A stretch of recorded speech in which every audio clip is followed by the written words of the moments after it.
Welcome to episode 9 with Bill Jeppesen. I'm calling this one Unlocking the Secrets of PPC Advertising. Bill has been creating and managing highly performing Google ad campaigns since the 90s. I met Bill in 2014 after several failed attempts to find a competent Google ad campaign manager for my packaging company.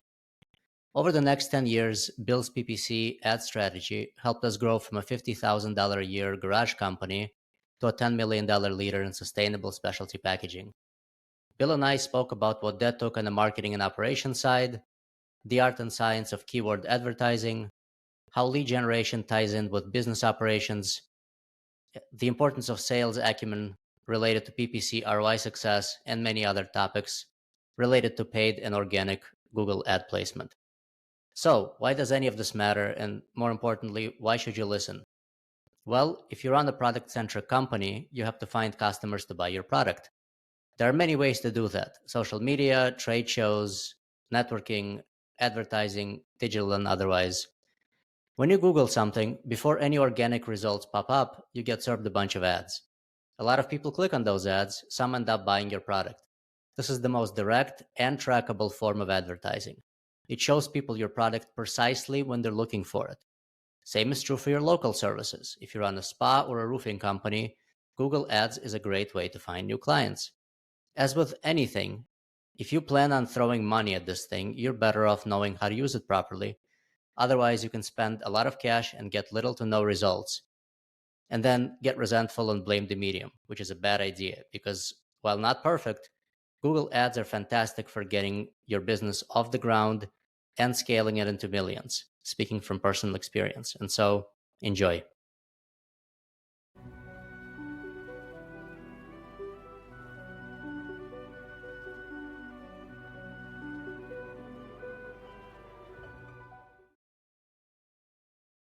So, Bill, what's the secret of PPC? Knowing how to use the tools, particularly Google Ads. That's my area of expertise. I've toyed with Facebook advertising and I've toyed with Instagram, and the concepts are the same. But my area of expertise really is Google Ads. And the thing is, you can be good at using the tools. You can be good at defining an audience as provided by the tools that Facebook is very good at that. Instagram is very good at that. Google Ads has a lot of capability to do that, which I refer to as Big Brother. So there's Big Brother information that you can get.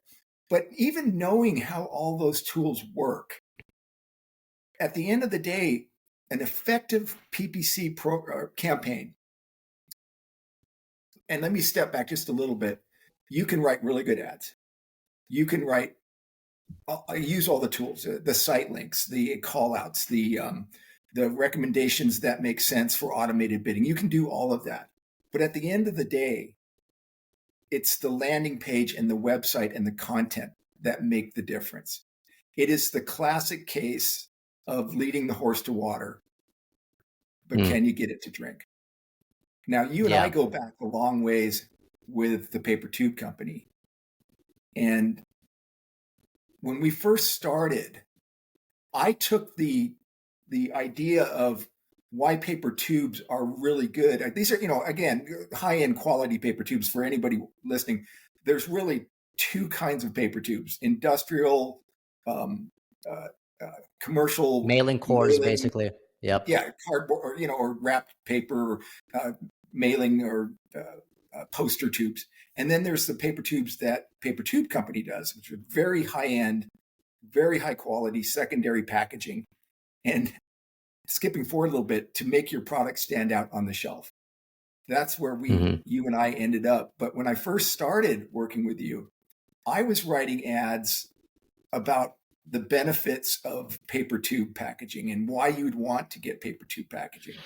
And, we got an okay number of clicks and impressions, but we weren't really driving sales. And it wasn't really the website so much as we weren't getting the right message across. And you and I had a very nice conversation. I always remember this. It was many years ago when we first met each other. Was you had explained to me that people who want to use paper tube packaging have already decided they want to use paper tube packaging. And the light went on. And I was like, oh, and I changed my perspective to, if they already know they want to do paper tube packaging, why paper tube company? And Mm-hmm. we're going to be competing with Uline and Office Depot for commercial paper tubes. How do we separate ourselves? And we came up with a great advertising theme about separating your product on the shelf, standing out from the shelf, when packaging matters, all of the key phrases. And those worked really well, which brings me back to my website content. Now we're getting great click-through rates. The search queries are dead on. And we've got not only ready-made tube sales, which we can go into in another conversation about why they matter or don't matter, but we are also getting those Mm-hmm. contact forms for specialty orders and custom orders. And that was the content on the website that really worked. What was missing was I didn't quite have the ad copy right. Once I got the ad copy right and was writing from the perspective of the buyer, not on why you should buy, why tubes are good, but more like, well, if you're going to buy tubes, why should you buy them from Paper Tube Company? And That's that right. is a very what's the word I want? It's integral to a successful PPC campaign, because it's so easy to write about what the product is when you should be writing about why you should buy from this company. Like if it's a fairly generic product, I have a very, very cool, great client that if I can just pitch their name, or you can edit it out. No, Eco no, no. Packables. You can go Okay, ahead. so Eco Packables, they do a really neat set of products that are earth friendly for Mm-hmm. packaging clothing or packaging food or packaging mailers. And that you see these all the time, like when you get an Amazon package. I would love for them to have the Amazon business, because not only Mm-hmm. do they have a great product, it's good for the earth. And I like that. I like having clients that are really helping people. That Right. said, we've got great ads because people who want sustainable packaging, they already know they want sustainable packaging.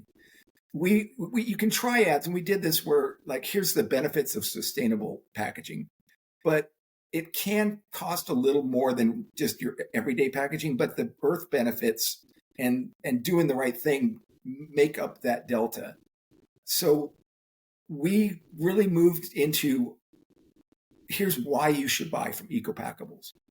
And then when you Mm-hmm. get on their website, they have very much feel and flair, not unlike Paper Tube Company, where the products are displayed with the examples of, this is what we're talking about, customizing it, packaging, put your brand out there and associating your brand with earth-friendly, compostable, recyclable, all these positive green messages as part of your packaging. And it really works because they've got great content. I Yeah. have another client. Yeah, absolutely. So Yeah, I was going to say, before you even go there, before I forget, you've mentioned a few interesting things, because the insight that when people search for specific terms, the question they're asking isn't, is this product right for me? The question they're right. asking is, who should I buy the product from? And so Mhm. once you kind of make that click in your mind, writing copy or creating ads or thinking about PPC changes in your thinking, because then you move away from the product to the entity that's selling it.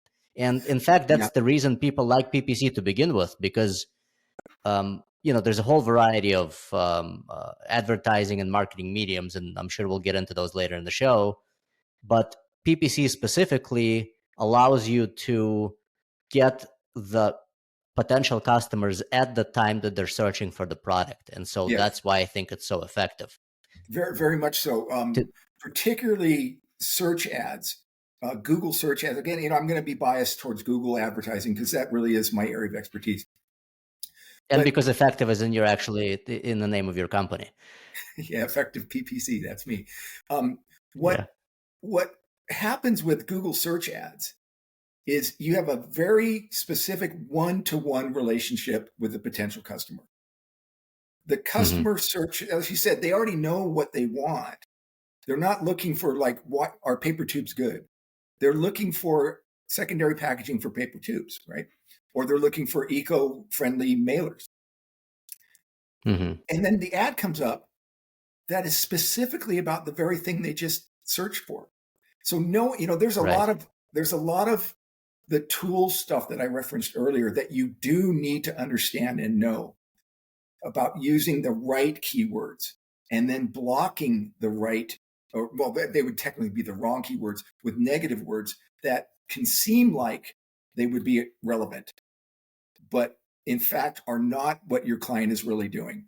So I don't want to get too far afield on one subject and then skip to another one, but on the keyword thing, you're doing a one-to-one search.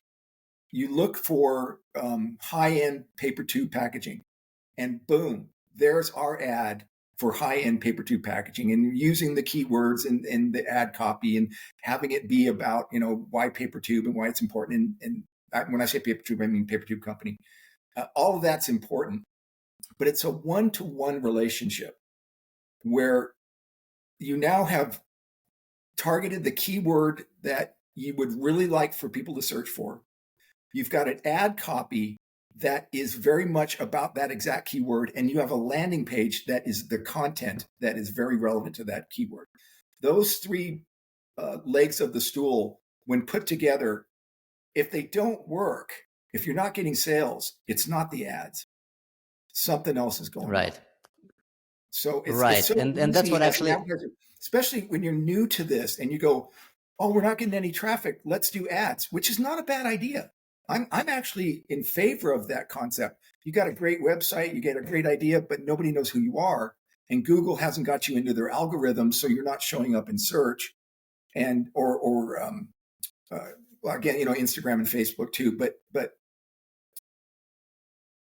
if you don't have that piece of the puzzle, Google will let you pay to get out there, and which is not, that's how they make their money. That is what Google's number one revenue source is, advertising. And if you have a great product, you want to do it, that can get you there.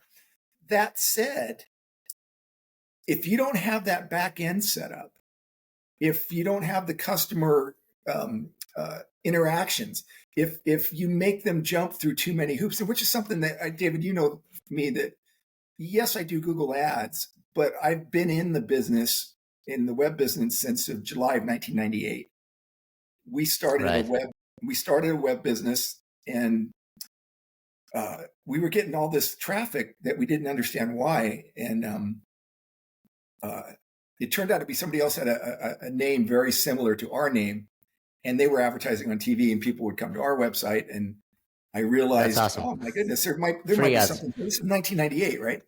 And we put up a little banner ad on our page. We're saying we're trying to sell the domain name. This was back when that was the big deal. And it was a nickel a click. And we put it up Sunday at 10 o'clock at night. And Monday morning, we had made $35. And it's like, what? And from that humble beginning, I learned Google Ads when it came out in October of 2000, I believe, is when AdWords, which is now Google Ads. And I had done this for our business, and I'm leaving out a lot of detail because we want to talk about PPC, but I had done this for our business, and Google's algorithms had changed over the years. If you're searching for a particular thing or a location, that's what you want. You don't want a domain that has a similar name. And I learned how to target what people were looking for. And come 2008, when we had the big market crash, by 2010, my original business, I had a company called Effective PR. So you kind of see the relationship of the names. You have a PR background. We'll get into that. Yeah, I'll tell you in a second there. So, but what happened was, for the first time since I had graduated university, for the first time in my life, I didn't have a client. And I'd never had that happen before. And my wife said, why don't you do for these other companies what you did for your company? And I was like, well, that's a great idea. And so I started looking around and started offering to do work. And this is about where you got referred to me. And I was working for really, really cheap. And people started to see the results I was getting for them. And one thing led to another. And now it's what I do to keep the lights on and the wolves at bay.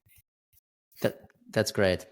Yeah. And when we first met, did you basically just start, or were you pretty into it already? When you and I met, I think we met in 2016, 2017. I'd say 2015. I found the email actually. 2015. I was doing okay, so I had started consulting, I think about 2013, 2014. And okay, so a couple of years. But I had been running Google Ads at that point for about 13 years. And between what I know from Google Ads and what I know from web business development, because I don't advertise my web design skills. I don't advertise my content development skills. I just have them from 27 years. Oh my God. No, that can't be. That math isn't right, is it? No, I think you're that old. No, I am that old. No, 1998 to now, that's 16 years, right? Or 26 years. Yeah. So 26 years running 26 years, that's right. That's right. Web businesses.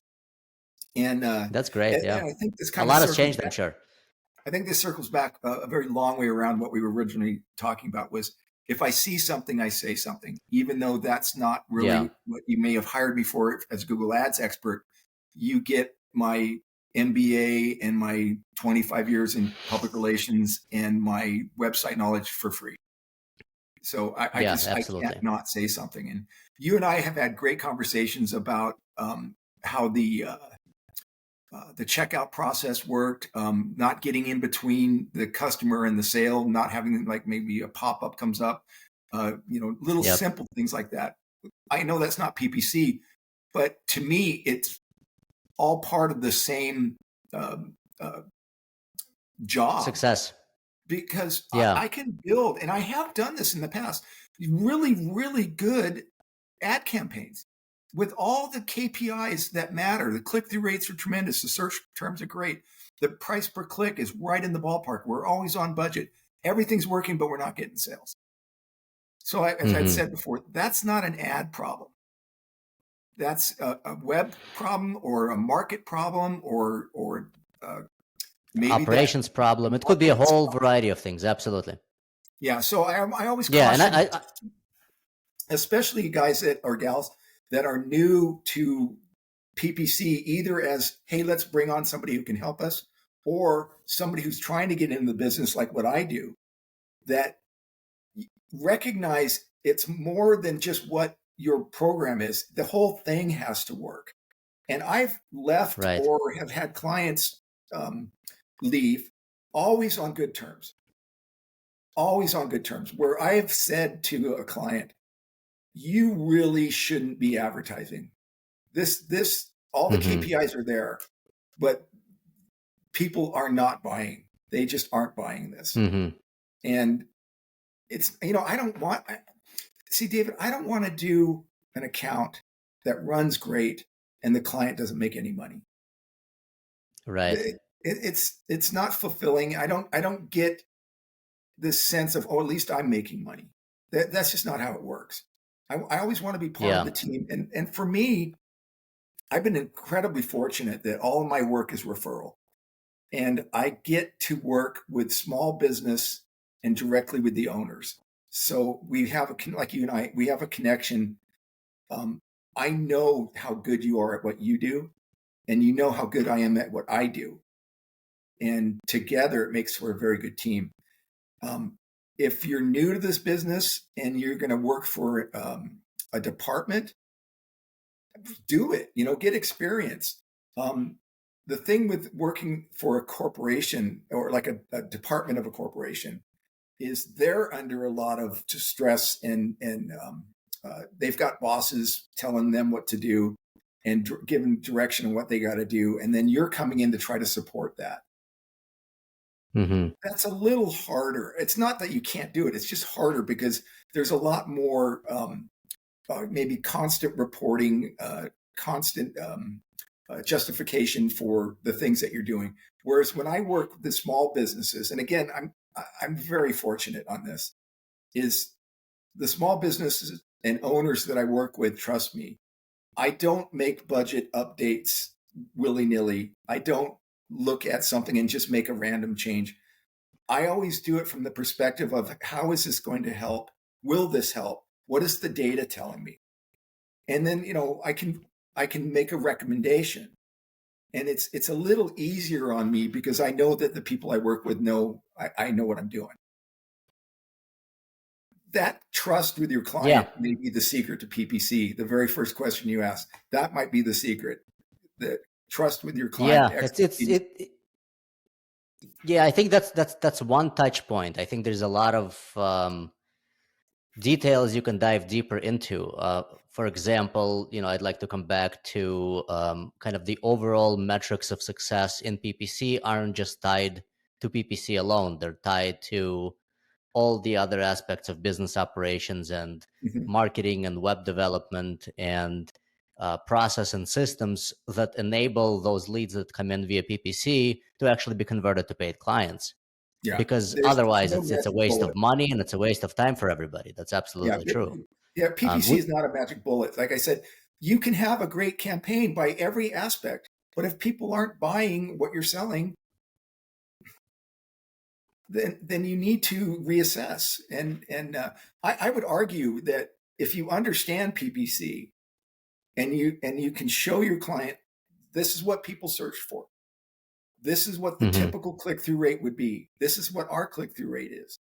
Here's the keywords that we're targeting, and you can walk them through step by step. This should work. Yeah. And if it's not, I've said this a few times now, it's not the ads. Now, a bad ad campaign, that's easy. You just take every recommendation given in the program and see what happens. Yeah. I don't want to trash Google because it's a big part of how I make my living, but it has gone down considerably in terms of the way it runs its advertising revenue part of the business. In 2019, the head guys stepped down. I think they're still part of the business, and they have passed it along to, I don't remember the gentleman's name. He used to run YouTube search. And that didn't go so well. And he's now running Google Ads. And he has said, you can look this up. I don't think I'm saying anything out of school here because there's articles about this online. He has said that the ad revenue is paramount. It's the driving force, whereas before it was search quality first, ad revenue second. And if I'm wrong, then I take it back, and I would hope that Google doesn't sue me. I'm referring to articles that I have read, and you can easily find online. We're going to fact check you. I'm sorry, go ahead. We're going to fact check you. I can email you the link to the articles. Worst case, they take this podcast down, and we'll still be okay. And look, it's not as good as it used to be. It just isn't. Yeah, but it's still super powerful. It's still a big chunk. Effective. Yeah, the things that have changed are much more along the lines that more revenue for Google seems to be the driving force. Where I've said to clients, they've made some changes to drive revenue. Theirs, not yours. And so over the years, I've seen how things have changed, and I have my own strategies to combat that. And I have to work twice as hard to stay where I'm at with the success that I'm having with my clients, but it works. And you just have to be able to understand the strategy that they're doing and then how you can use that. It's like, I think I saw you had mentioned jujitsu in one of Yep, your podcasts. I have. It's like that. You use their force and momentum to your advantage. So Yeah, I think this you is end up actually pardon you me. probably end up inferring a lot of results from the data because the data doesn't necessarily give you all the answers. Well, I'm glad you brought that up.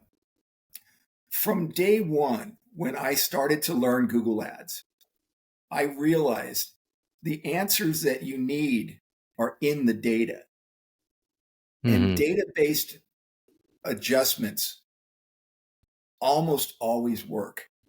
The trick is knowing what you're looking at and where to look for it. If Right. it's simplified, if the click-through rates are below what they should be, why? Why is that?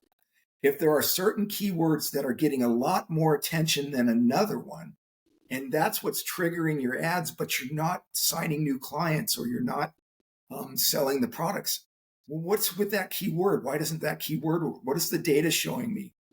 And I have a client where there are a lot, and we didn't know this at first. We had very specific types of keywords that for the service that they provide, and they're getting great click-through rates in there, and people are using that actual term, and we're not getting a dime. Nothing's working. And I looked Hmm. at it, and then I realized the click data is telling me these are academic searches. They're not looking for Hmm. the service. They're looking for information about what this is.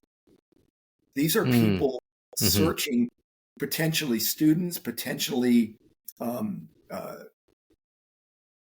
um, people who might be in a situation that they need that type of service. They want to know, well, what is this?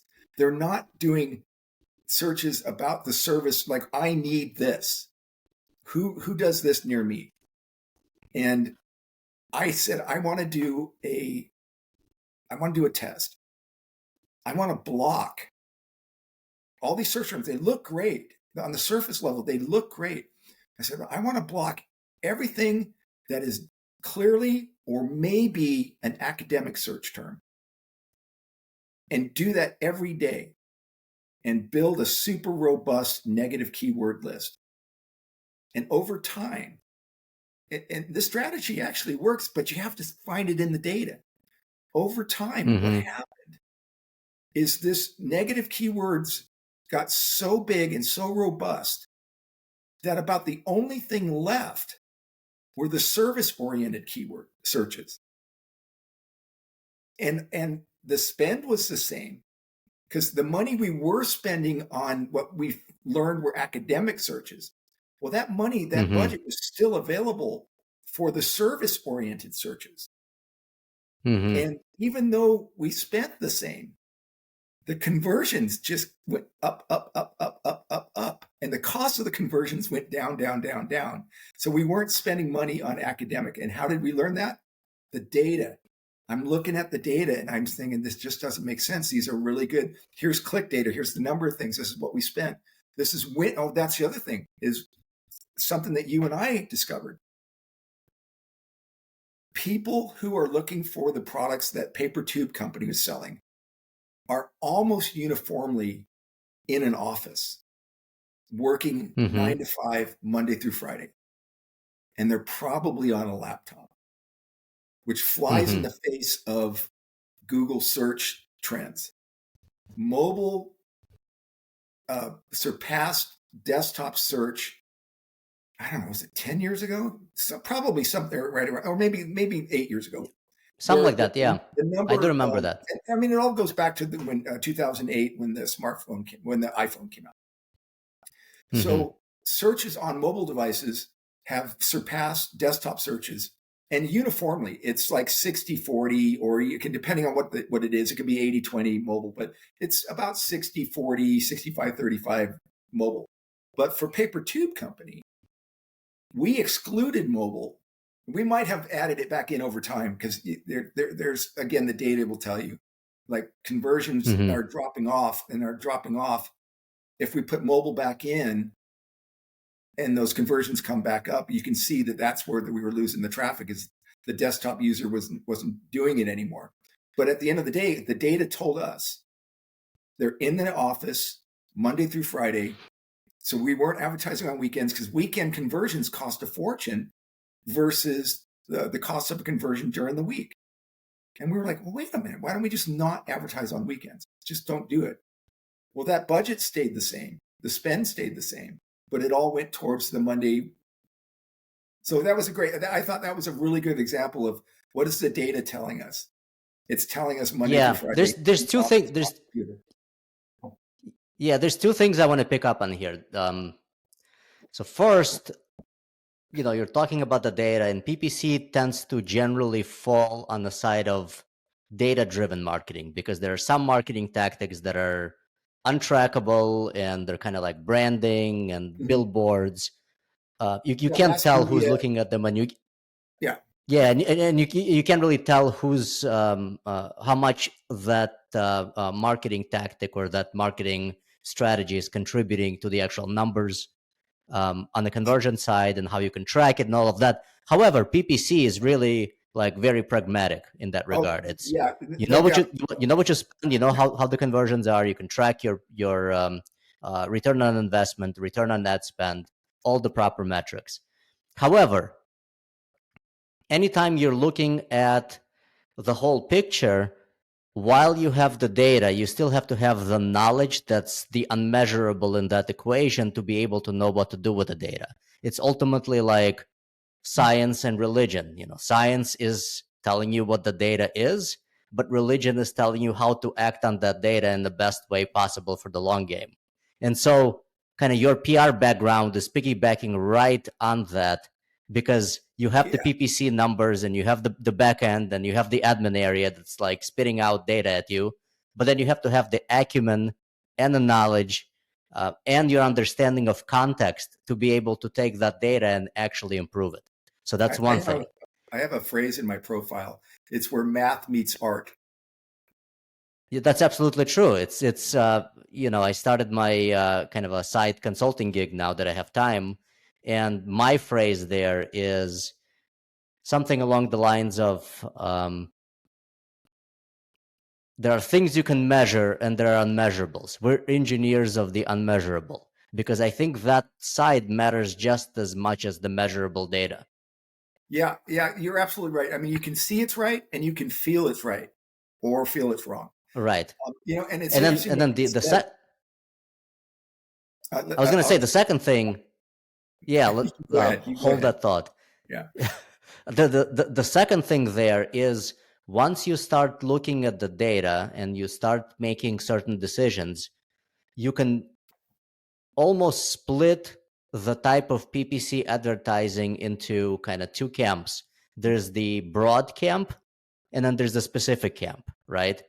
The specific camp is exactly what we've been talking about for the past 30 minutes. It's like people are looking for paper tubes, people are looking for paper bags, they're looking for a car, they're looking for a specific item, and the question is, who am I going to buy it from? So they're actually like searching for specific things. And then the broad side of that, if you have the budget and people play kind of both sides to figure out which one is right, is they may know the category but not the specific thing, sort of like the academic terms you mentioned. They're searching for eco-friendly packaging, and even though our ad is coming up, that isn't necessarily becoming a conversion. And so you have to kind of tweak both sides of it, because even though the general term seems like someplace you want to show up when people search, it may not be the right path for you, depending on the category, depending on your budget, depending on the type of audience you're trying to serve.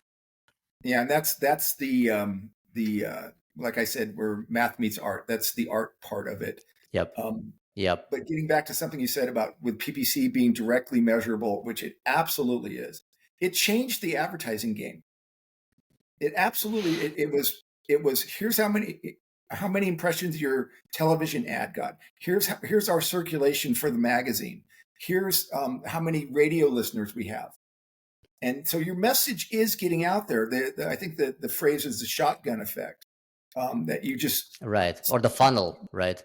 well, no. It's before you got them into the funnel. This is mass marketing, which is why it's called mass media. Mm. And you do see Hmm. results. I mean, you can say we spent X number of dollars running this television ad for 45 days, and we saw sales rise X, Y%. So you can do that, but you can't really say Bob Smith saw this ad on Tuesday at noon Right. and made a purchase decision.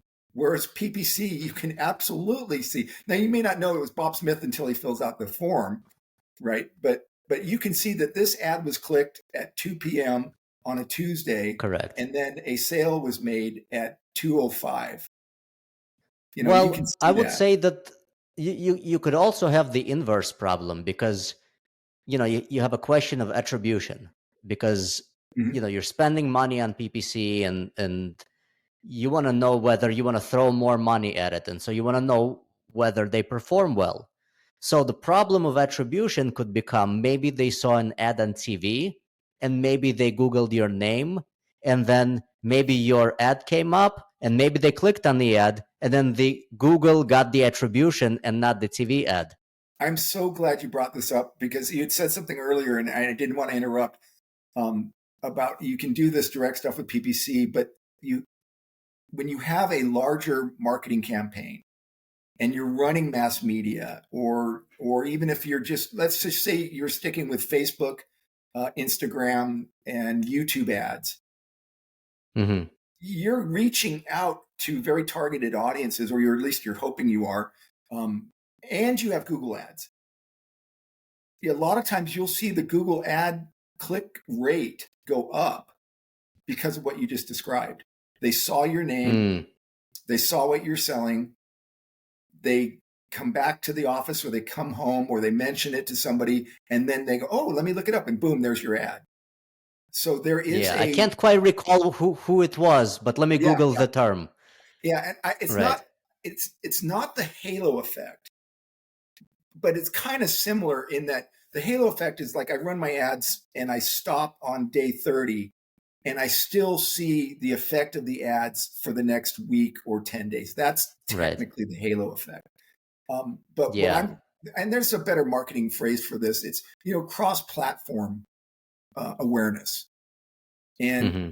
for marketers who are much better at this than I am, they can go in and really do a deep dive analysis between the cross-platform attribution and Mm. really look at how much did we spend on display, how much did we spend on Facebook, how much did we spend on the radio drive time ads, and what did our Google ads sing? And those guys, I mean, if you showed me the spreadsheet and you walked me through it 100%, I understand what you're doing. That's a level that is much more at a that is not a mom and pop small business type of service that don't even think you would expect that because you're a small business mom and pop shop. I get it. Right. It's not something that I do, but there are agencies out there, and there are brilliant people. I've seen this on. I had mentioned Reddit has a subreddit that's R PPC. There's also an R AdWords and an Mm-hmm. R Analytics and stuff, but R PPC seems to be the most organized, focused, with a lot of experts. And I've read stuff in there and I'm just like, wow, I thought I was good at Mm-hmm. this. Yeah, there's some people who like think in data. Yeah, yeah. So I mean, there's all. That's why I've often said to people, I go, that's why some people like vanilla and some people like chocolate. We have different approaches to how the stuff is. I fit in well with small business organizations. I've Yeah. worked in high I end. I managed the PR department for a division of Sun Microsystems. I know what that's like. It's not mm, my thing anymore, but I have an appreciation for being on that side of the fence. So I know how you can do that. But like I said, I'm very fortunate that I get to work with the owners, and it's rewarding. I can't complain. I'm very Yeah. fortunate. And again, I'm not trying to, hubris. I'm good at what I do. I've been doing it a long time. I have a lot of success, and help businesses earn or be profitable. Which is like I've said that. I said I had to write a profile, and I said it's all about the ROI, or what's the point. So that's the Right. math part of it. But going back to what you said Yeah, about absolutely. there's the PPC has the direct data that you absolutely should know. You should be able to look at that data and do math and say this works or this isn't working, or you can see what the trend is, and an expectation that it will pick up. And then you get into things like seasonality and promotions, and if you're doing an email trickle campaign or remarketing, retargeting campaigns, all of that stuff comes into play. But knowing that there's that art part of it, the other things, consistent messaging, but you have other platforms that do come into play. In fact, Google does this thing that, and I will be honest with you, I don't quite have 100% grasp on how they do this, but I understand what they're doing. And it used to be, and you can still do this, you get a click and a conversion, and that conversion is associated directly with that click. 1-to-1. Yeah, I don't know how that's possible. Well, no, that is possible, because the click data, assuming you don't have an ad blocker or that you're not allowing cookies. So that's like, just for the sake of this discussion, about 25% of paid click traffic may not get credited as being a paid click, because ad blockers can interrupt the tag. And if the tag doesn't fire, the session still happens. The sale is still real, but analytics, or because if you're going through analytics, doesn't know where the click came from. So it will assign it as the source was direct and the medium was none. It's called direct none. And then the other one they do is called not set, which is the bane of me and all of my peers. It's the main bucket. Look up Google Analytics not set. I don't think you'll find any happy people. I'm sure there's a lot of people complaining, right? Yeah, for us, we could never. Let me just say, what Google does is they do this other one called attribution, click attribution. And they are able to look at like a user's data, and that they may have seen this ad and then later clicked on an ad, or maybe that there was some exposure to the ad on more than one platform and ultimately leading to a conversion. And so that conversion won't get 100% credit to the ad click. It might get 0.7% credit. So you'll see totals like 90.42, because it's spreading the distribution across the different platforms. And if that's important to how you track your business, then it makes a lot of sense. And I would dive deeper into knowing how they do that specifically. I just understand it conceptually. Yeah, no, I hear you. Like, just from our side, we could never figure out, or we could never tie really the keyword that they used to get to our ad with the customer that submitted the form. It was like, no matter what we did, it was almost impossible. It was so difficult that it was just not worth doing, because you needed like a team of data scientists. Well, we got pretty close with overall data. Okay. I remember what I saw was the terms and how many conversions the terms had. However, it was so far and few between that it wasn't really usable, because then I couldn't. It still wouldn't let me figure out how to throw more money at more performing keywords, which is what you really want to do, right? And that I know we've had this conversation, and the best that we could come up with, and there's people out there that if they're listening to this, they're going, no, this is how you do it. Okay. Email me. I'd like to know. We came up with some pretty neat tracking using Data Studio and Google Analytics, and unfortunately, when they changed from Universal Analytics to Google Analytics 4, and it's all session-based instead of user-based, having to do with the changes in the privacy settings and the privacy requirements of the internet. The very easy to get data is much harder to get. It's still out there. Right. And those who are experts at that end of it can manipulate or figure out how to tease the data out of the new GA4. But for us, what we were able to do is we could see what search terms were used. And it's important too, David, that if there were 100 search terms, that doesn't, in the report, that doesn't mean those are all of the search terms. It's a very significant sample of the search terms. So the same one might have come up 10 times, and a very similar one might have come up once, but the 10-time ones will show and the similar one won't show in the report. Right. Now, that's not hard and fast. That's not a rule. That's some guy yelling at me right now saying, no, you can get that data. And I know. But what I'm saying is the search term report is not exhaustive. Right. And that said, you can still see which ones are associated with which keyword. But what I think you're saying, and the challenge we always had, is, did Bob Smith type in that search term that triggered that keyword at this hour on that day that led to this the form?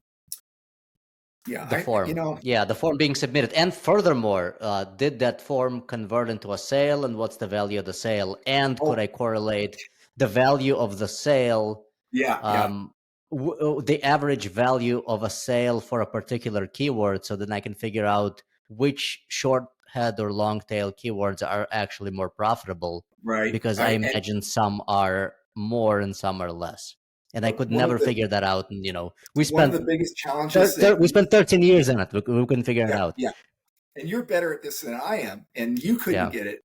But no, I know we've had this discussion. I've had this with clients over and over, and when I talk to a Google ad rep, and they say, "Oh, well, you got to assign this value to that," and I go, "No. Here's why you can't do that." And this is why where PPC makes sense for guys like me when you working with a small business and I understand the business, and that's maybe secret sauce subprime one. Understand what the business is, and this is a great example of that. I would explain to the rep. Buyer A might click on our ad, go to the ready tubes, and order 10 of them for $40. And there's, the click cost us $1, and we got a $40 sale. Buyer B comes in and buys one tube for $2.50. Okay, obviously you can't average those two, right? That doesn't make any sense. It's 41 divided by 2, right? It doesn't do you any good. But this is what I tell the ad rep. I go, so 2 weeks later, buyer A runs out of the 40 tubes and orders another 40 tubes. Okay, that's great. That's a lifetime value type of analysis. Maybe they go through and then every 6 months they order another 40 tubes or whatever. But buyer B, who bought one tube, he might come back and place a $50,000 order with custom printing. Right. And the beauty of that particular customer is Paper Tube Company would deliver exactly what they asked for with custom print with this high quality tube, right?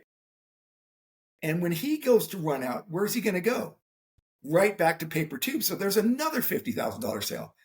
And I said, how do you measure LTV basically? The value on and I know this, and I've said this to you, and I've said this to other clients.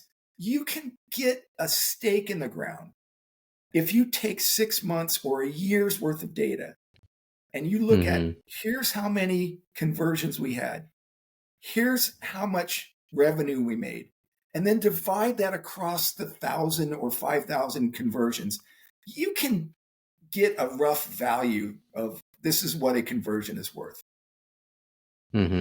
but you can't get a specific Yeah. value. It just can't be done. Right.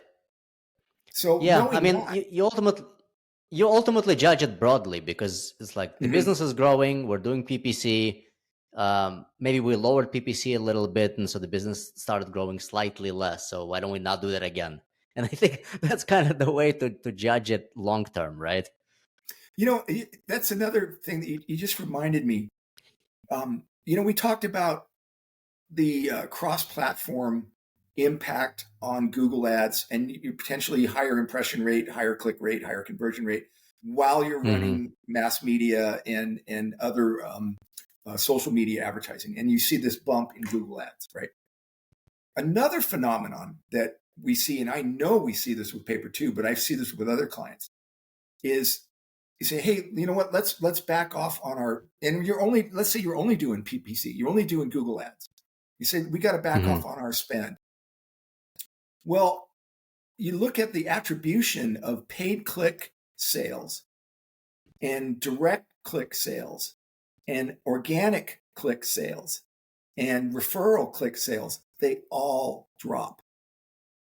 Every one of them drops when this, and mostly the biggest drop off, to be fair, it's not like they drop at the same rate. The Mm-hmm. direct ones just drop almost 1-to-1. Mm-hmm. And the organic ones will drop a little bit more.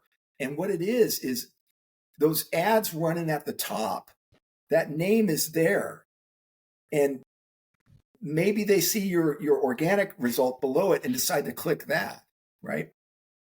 It's possible. But if you're not showing, obviously they're not clicking on it.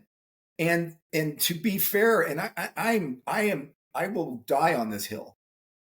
Google does not improve your organic search results because you advertise. That Yeah. would kill them. If people Yeah. Two believe separate entities. if they believe the organic results are only there because they're paid, that will kill Google search. And they Mm-hmm. know that. So I will die on that hill. I've seen people make arguments. I've seen them point out, oh, look, here's what our data shows us. I question the data or I question the methodology because having been in public relations for 25 years, the biggest thing that we knew was that the publications that we worked with, newspapers, print, and market analysts, had to be believed. Because if anybody believed that the only reason that article was in that there was because it was paid for advertising, it doesn't have the Right. gravitas, it doesn't have the effect. And the print reporters that I worked with on a regular basis, their reputation was the most important thing to them, that they were seen as Mm-hmm. being unbiased, not influenced by the advertising department. And there was a wall between paid and editorial. And that same Yeah, for wall sure. exists at Google Ads for now. Is there an effect that might happen because you advertise? I think so. It might be that your Well, name is coming up. yeah, I think what's happening is as you're beginning to advertise, you're ultimately starting to work on the website in a way that converts the leads coming from PPC to sales. And so your website's getting better and it's getting more changes. And all those things are probably contributing to SEO. Yeah, it's not one thing. I think I mentioned that Yeah, earlier. it's kind of an indirect effect. It's almost never one thing. Um, Yeah. and the data Yeah. supposedly will tell you what the things are. But it's been an interesting conversation because you and I really have gotten along together from the get-go, and I've learned a lot working with you because you have a perspective that I understand, but I didn't have. Where I'm like, oh, Mm. and as being the old guy in this business, I have the opportunity to work with 20 somethings and 30 somethings that have a completely different perspective than I do. And I learn from them. As I like to say to one of my clients, she's very, very smart. Hmm. And she said to me, she goes, um, I don't think I'm going to give her enough credit for the way she said it. She said something to the effect like, I'm not as jaded as you are. And I said, oh, it's not that I'm not jaded. It's just that I've been down this road so many times. It always goes to Yeah. the same place. And she said, yeah. And I go, I'm not saying that there isn't something out there, but I've been there. I know what this is. I get the same email all the time. And so she went ahead Yeah. and did this meeting anyway and came back. And damn it, if she didn't have something that I hadn't thought of. I was like, Yeah. you know what? I don't know what I don't know. And I rarely talk to Google ad reps, not because I'm some great Google ads expert. I'm very good at what I do, but Google ads is complicated. And there are pieces of it that I don't deal with because I don't need to. And occasionally they will come out with something that is new, or they haven't really explained it yet, or made much of a, announcement about it. And there'll be like this cool little trick. I'm like, oh, I didn't know you could do that. So I'm there. I don't know what I don't know. But the Google ad reps, again, I don't want to be negative on It's all Google sales as far as I'm concerned. But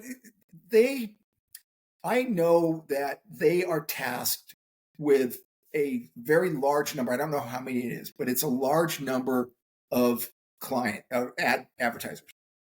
Here's their email. Here's their phone number. They are measured on how many they can get on the phone, and they are measured by what they can get them to increase their ad spend. Now, ideally, the increased ad spend will also result in increased sales. That's the goal, right?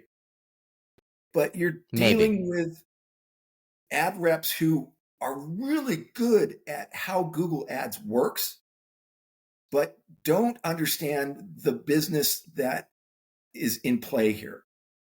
That's right. It's the context we talked about. I don't want to be shitting on them, but they often don't understand the business. And I get a cookie cutter email. I have like, gosh, what I don't keep like an accurate count. I have like 10 accounts, something like that. And I'll get the same email from the same guy for 4 different emails, and it'll say, and the only thing it changes is the name of the business. And I'm like, oh, come on, man, that's not helping me. But I got one today where the guy wrote a bunch of personal stuff, and that guy I replied to.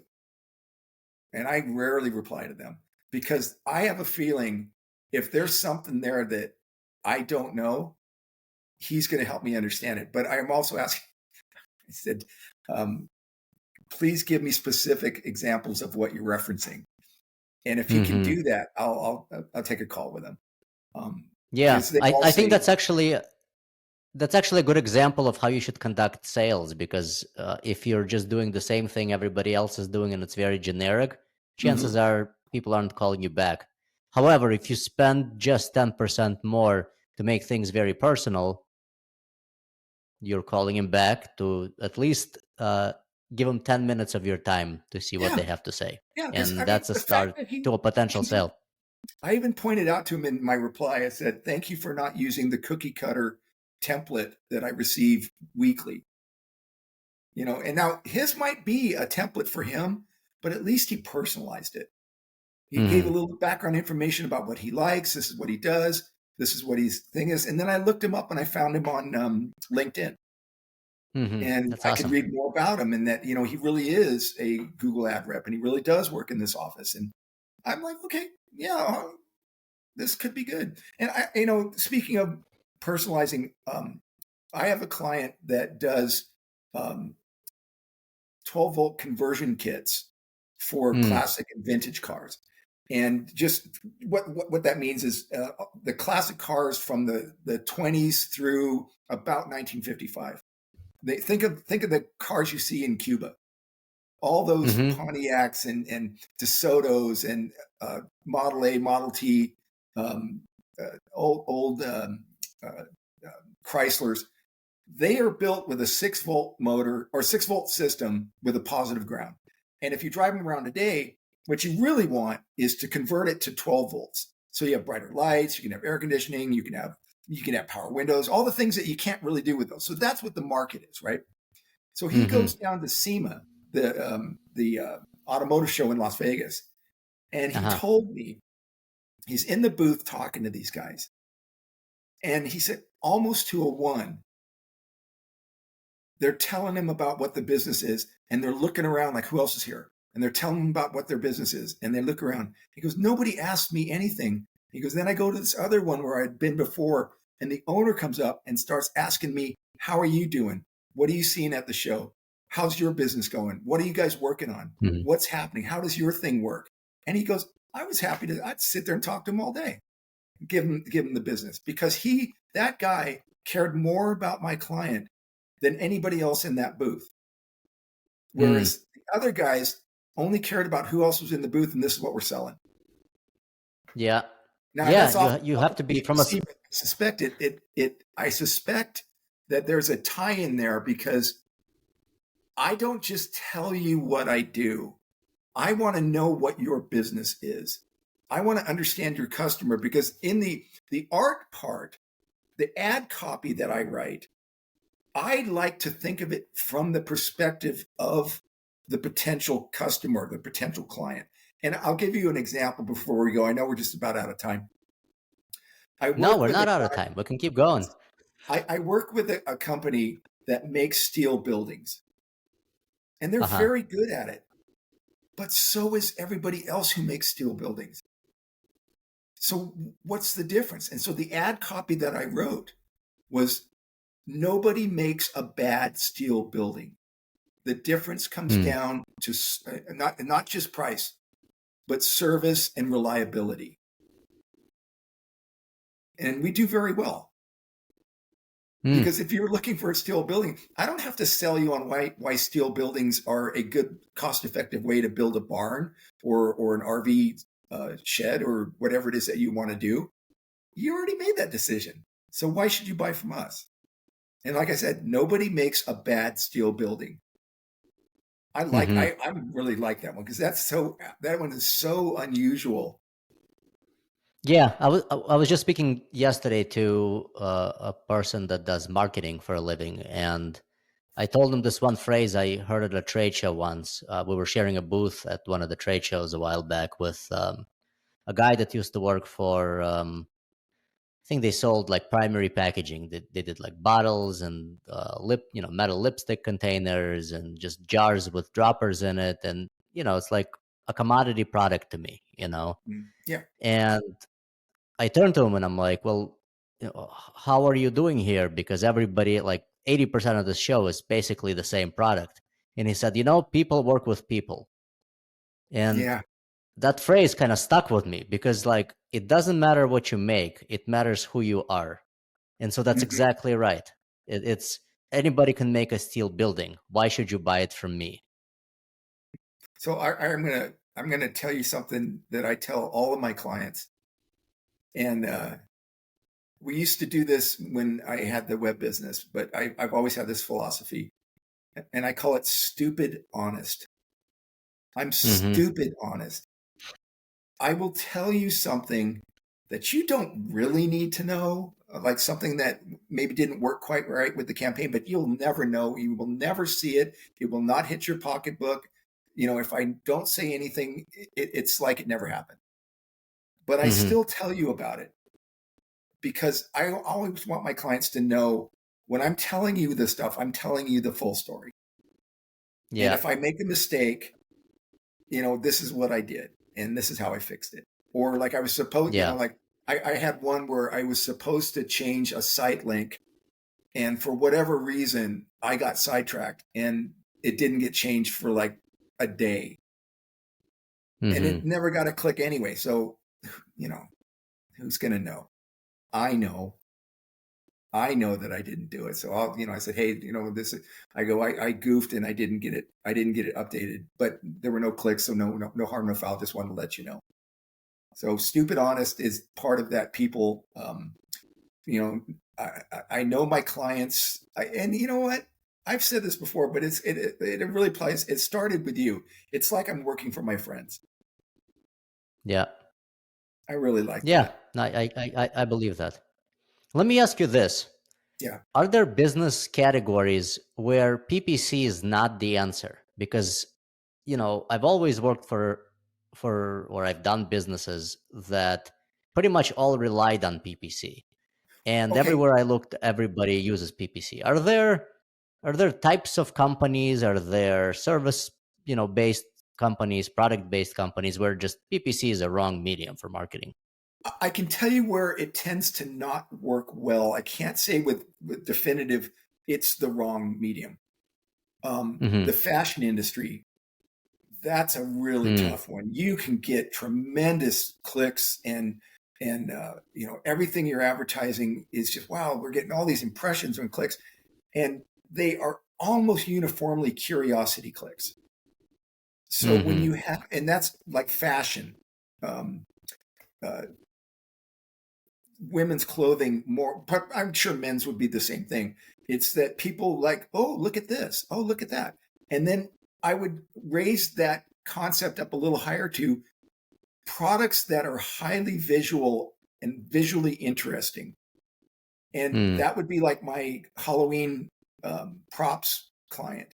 He makes um, like professional movie level props, Halloween props. Mm. That can be from very Hmm. affordable to very expensive. And sometimes I think he's just got a sick mind, some of the stuff that he makes. And they're, animated props. And you're just like, wow, dude, how do you sleep at night when you make that stuff? Well, when we These are like had, silicone masks. oh, F God, you name it. I like, it could be like this creepy child of the Mm. 70s sitting in a chair that suddenly changes into something else as it pops up to scare you. And I'm like, man, where do you come up with this stuff? And anyway, he's really, really good at it. And when we were running shopping ads, the images were so interesting that people were clicking on them left and right, but nobody was buying because these are high end. Mm. I mean, there are some are more affordable than others, but these are for like, um, uh, if you have a resort or Haunted if you are one houses. of those people that really goes nuts for Halloween and you've got a $3,000 budget or whatever, or maybe you're a more high end, Haunted but houses, maybe. Right. yeah, oh yeah, haunted houses, yeah, those are big client, those are big customers of his. So it's not Hmm. just a cheap looking thing; it's like really high quality stuff. And Hmm. he actually he went on Shark Tank and got three sharks. Hmm. And I told him before this ever happened, if you ever go on Shark Tank, you have to bring me with you. And he did not. And that has Ah, been a point of jokes back and forth for the last like 6 months or so. that's funny. Like, a little Yeah, I note to hear him, you. like, I'm still waiting for Lori Grenier's call. When, Yeah, they're whenever, they're overrated. There's nothing there that you'd be they say never meet your heroes. So yeah, I say you don't need yeah. to go So there. the question, and I said, so fashion, I think fashion has Yeah. a real problem um, because of the curiosity clicks. And if you can bake that in to your budget and you can figure out how, because like Amazon really dominates a lot of this because they have such an easy return policy. Hmm. And then Amazon advertising is a whole nother kettle of fish. That's another one that Yeah. I have looked at it. I have worked with a guy that showed me how it works, and I know I could do it if that was something I wanted to do. But it's that's an entirely different animal, and I would have to do that full time. I don't think you can do Amazon advertising as a part time gig unless it's a very small Yeah. account and you just dabble with it. So fashion is a real tough one. Highly visible, highly visual products is a really tough one. Um, Supplement market is really hard. It's. Yeah. I remember from business school. There's saturated, and then there's pulverized. Mm. The supplement market is pulverized and dominated by 900-pound gorillas that just have tons of budget and they can just you can't get on the shelf or the literal or the not literal shelf, the virtual shelf, being Yeah. on shopping. And Yeah. then what it comes down to is like a shopping ad is the product picture, the name of it, the brand, and the price. Hmm. And it's really hard to distinguish your supplement. Your supplement might be the best, but you got to get that across with a label, and you have to have, multiple highly visual, very easy to read Packaging. That's where packaging packaging. comes in. Yes. So that's a really tough one to deal with. Um, and it's not that these don't work. Like I said, these are much more difficult, where you've got a service that a lot of companies are providing. So if you are doing private security, like I had a private security guy contacted me and is working out of Los Angeles area. And so before I took the interview, I did some research on his competition and who they Mm-hmm. are. And I told him the amount I would have to charge you versus how much revenue you're going to drive from this doesn't make sense. Yeah. I go, I'm going to be and not that I'm not even that expensive. I am told over and over, you don't charge enough. Yeah, you don't But charge I'm not enough. real. I know, yeah, you know that. But I've never really felt like I should go back and say, no, these guys are charging that, so I'm going to charge this. Because now I'm working for my friends. But, this guy's got a great service, but there's like 30 plus other security firms in his market, specifically where they serve, with way better websites. And I was like, if I take this on, I'm going to charge you an arm and a leg, and I don't think it's going to work. Yeah. So when you're highly competitive, that's where you've got to have that website. That's got to be mission one. The website's got to be perfect, or it's close. You know what? Let me rephrase, because perfect is the enemy of good enough. Your website has to be very good. It has to be able to convey the message, why you guys, it has to come across like why you are the right company for this. And going back to my vintage auto guy, they have complete kits to convert makes and models going back to like 1925 by over like 25, 30 different makes and God knows how many models. So there's hundreds and hundreds and hundreds and hundreds of kits. And then you're supposed to be, as a customer, you're supposed to be able to go through this and find your make and model and year, and that be the right kit. And then you might have to choose a different pulley size and whether or not you want this particular bulb. And it gets more and more complex. And we were talking about this the other day. And I said, this is really hard. And I know what I'm doing, right? Yeah. And he said, yeah, but where we make the sales is phone calls and contact forms describing what they need. Yeah, actually, I would say he's almost better off creating some kind of automated, not a calculator, but like a product finder, almost like when you're buying windshield wipers. All you do is put in the year and then the make, and then it'll spit out the exact wipers you need. We've had this discussion. The problem is, even then, there are subcategories that you still have to go and say, I need this. And those vehicles tend to have been worked on many times over the 30, 40, 50, 60, 70 years they've been on the planet. And a lot of times somebody will have done something and then the guy gets the kit and goes, this doesn't fit. Well, it does fit that make and model, but whoever changed it. So we're talking not about his this. make and model. And we're talking about whether we should have all of these or not. And I said, yes, we should keep all of these on the website, because what it does is it demonstrates expertise. We have the kits you need. So you could look at it and go, I'm not sure. And so what I did was I don't do web development, but I can cruise through WordPress and Wix and BigCommerce and Squarespace. I mean, they all do the same thing. They just put it in a different place and use a different name, but they all do the same thing. And the way my brain works, I just look at it and I get it. I'm like, okay, I know what I'm doing here. So I went in and I went to every kit page and added in some text that said something to the effect of, if you're having any trouble finding the right kit, you can request a custom. We can build you a custom parts list, or you can give us a call, and that's right at the top of every list of all these kits of every make and model. There's this quick, and this is one thing that I learned when I ran a web business. You cannot make it too easy to make a sale or fill out a form or get a phone call. You can't make it too easy. And I've had clients go, well, the phone number's right there. Okay. Is there any reason it can't be down here in the text as they're scrolling? What about, a little, like with you, I know you and I did this way back, that you can go to the contact form without any extra clicks. It's always available, right? Yeah. And so when we did that, it's been a few weeks and the kit sales are up. Is it that link? I don't know. Kind of like to think it is. Tying that back to the PPC ads, we advertise kits.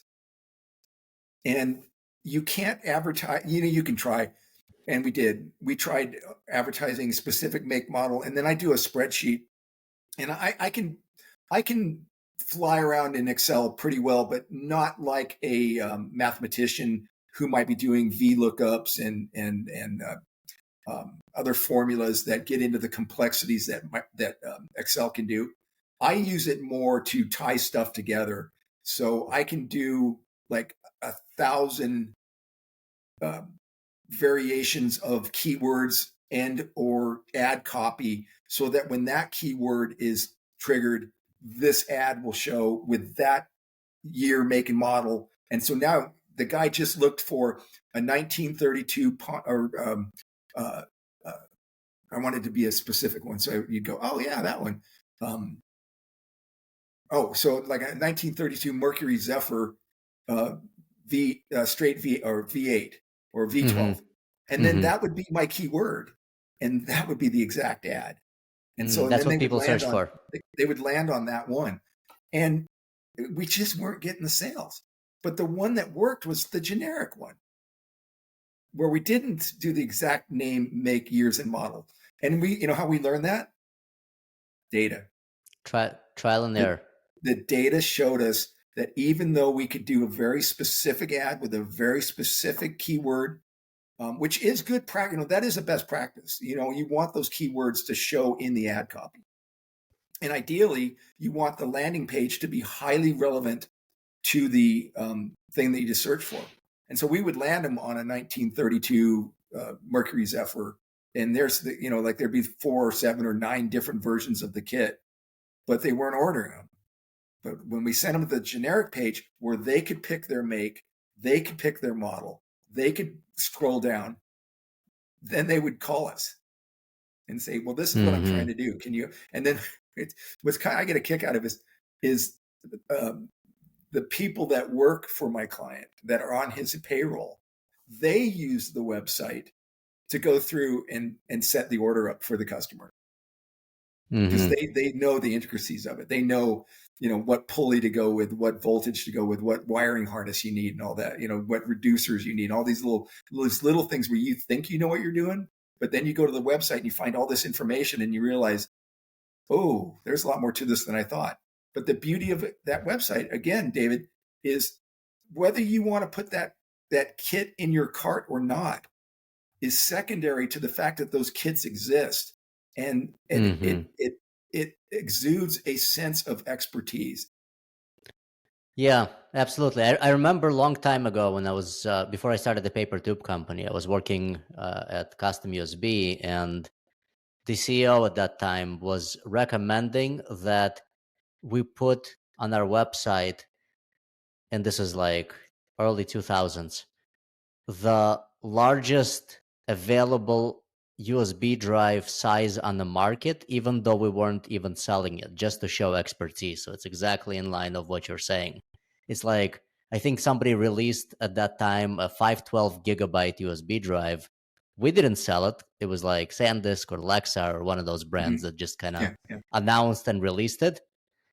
And he basically said, why don't you just add it to the site to show that that's your expertise, is high-end memory flash drives, even though people don't even maybe you won't even have anybody who'll ask you for it, but those that end up on the website will see it and Yeah. know that you're that type of company. And so if you have a risk adverse management, they'll say like, oh, but what if we get What if sued? somebody asks? Right, what if Yeah. somebody Okay. asks? First off, you're not going to get sued. Secondly, they would have to prove damages. Right, Thirdly, all you'd have to do is take it down. right. And fourthly, it would take years before it ever got to court. And you've already demonstrated like, oh, we take it out. I learned that running my web business, where I am not an attorney, but I played one on the internet. Hmm. And I learned about the Layman Act, and I learned we got a cease and desist letter for something that we weren't even doing. Hmm. I replied to the guy, "We don't do that," and they had us confused with a different business with a similar name. He's like, "Whoops, sorry," but I see. he gave me like $1,200 worth of um, of attorney information, because I could just take the cease and desist letter, change the names, and use our name, and then whoever was using our name illegally, and then I got this really great cease and desist letter. And That's thank funny. you. That's Um, funny. It sounds like you had a good name picked out because you were getting somebody's leads and cease and desist letters. yeah, I was skipping over the business name because we closed it in December, Yeah. and I don't want to go through all the details of it, but I'll tell you this. Um, that was the Wild West days. Hmm. And Google would show our website just because the domain name was Hmm. so common that when somebody would look for a place that had that domain name in it, we'd be at the top of the list. That's But that was great. the early days of Google. And then they purchased a company, I believe it was called Overture. I may be wrong Yep. on that. Yeah. But Overture was a company Yep. that if you paid enough, you could have the top spot. So if you were selling bananas and you see that people are searching for apples and you're thinking, hey, they might like bananas too, you could bid on apples and then Hmm. land them on your banana page. And Google kind of took that same concept at the very, very beginning and realized over time, this is a really bad idea, because what it did Hmm. was if you paid your way to the top, regardless of their content, Right. people would click an ad and get pissed and would not click ads anymore. They just Yeah. stopped. It's fun. Yeah. I, I, And I can see a million uses for that application. It's like, you're looking for a divorce lawyer. There's a jujitsu studio right there in the top of the ad space. yeah, yeah, yeah. And they bid on divorce lawyer because a lot of jiu-jitsu people get divorced. I don't know, but the users didn't like that. So about, God, time goes by so fast. I was probably 10 years ago. Google revamped how it does paid ads, and they made content king, not bid. And they Mm-hmm. took, I don't know this as fact, but it just makes sense to me that why would you recreate this wheel? They took whatever algorithms they use to determine and categorize and I forget the index. So they Mm-hmm. categorize and index a web page. The back end technology that allows them to do that, to give you these search results, organic search results. That same concept, if not the exact same tools, can be used by Google Ads to determine how relevant is your content of your landing page, and how relevant is that to your ad copy, and how relevant are those two to your keyword. You can Yeah. use that same technology. And to be clear, and I said this earlier, even if they use the exact same uh, back end algorithms, technology, search coding, if they use the exact same stuff to rate your paid for stuff, it doesn't matter because the concept is exactly the same. How relevant is the search term to the result? And how relevant is the landing page to the result? Is it organic? Is the result good? Like back when Google search results would be the whole page and ads would be off to the side before they dominate now like they do. Yeah. But back then, those search results, if you searched for shoe stores near me, Mm-hmm. the top 10 results, how likely do you think they would be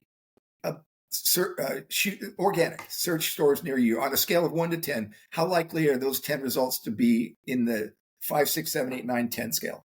I would say unlikely. I remember those search terms. No. Maybe I'm not saying it right. The organic search results for that search would be 10 out of 10. Every one of them would be exactly what you just searched for. Well, they are now. Like if you look at the search results in Google, you have the ads, and then you basically have the map with the local listings. No, fair enough. But back when it was just everything right there on the top, when it was only organic and ads were off to the side, every one of those results were dead on perfect. That concept is what works for Google Ads. Every single ad that comes up is dead on what you're looking for, unless there's a little wiggle room with interpretation. So like with us, the paper tube thing, we constantly competed with Uline for the position, but our ad copy distinguished who we were. So the guy looking for a commercial cheap paper tube didn't even click our ad. Yeah, they didn't look at our ad. They're like, they see the ad, they're like, no, that's not what I'm looking for. So we could filter with the ad copy. But at the end of the day, if you understand, even if you don't know how to do search engine optimization, if you understand the concept, does the search bring up relevant websites with the content I'm looking for? That's search engine optimization at 30,000 feet.